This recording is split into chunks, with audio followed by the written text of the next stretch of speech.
Want to make event check-ins faster and more professional? With Eventin, you can automatically send QR-coded tickets to attendees. Now, let's see how you can send QR codes to your attendees using Eventin. By the way, if you haven't subscribed to our channel, please subscribe and turn on the notification bell icon to get timely updates. First, you need to install and activate both the free and premium versions of Eventin to send QR codes. However, we have a dedicated video on how to get started with Eventin. We recommend that you check the video. Now, head over to the settings page of Eventin and then tap on the attendee option and enable and save changes. Now open an event that you have already created before.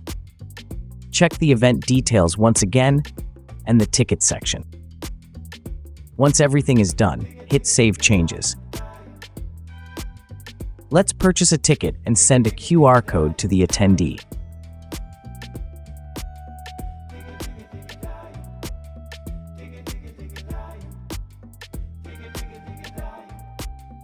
After purchasing, you will get a downloadable ticket.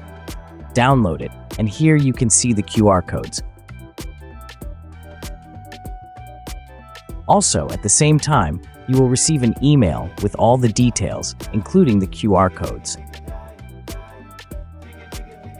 So that's how you can generate QR codes for events and send them to your attendees. We hope you liked this short tutorial. If you want more tutorials like this, please subscribe and follow our social channels for more. Thanks for watching.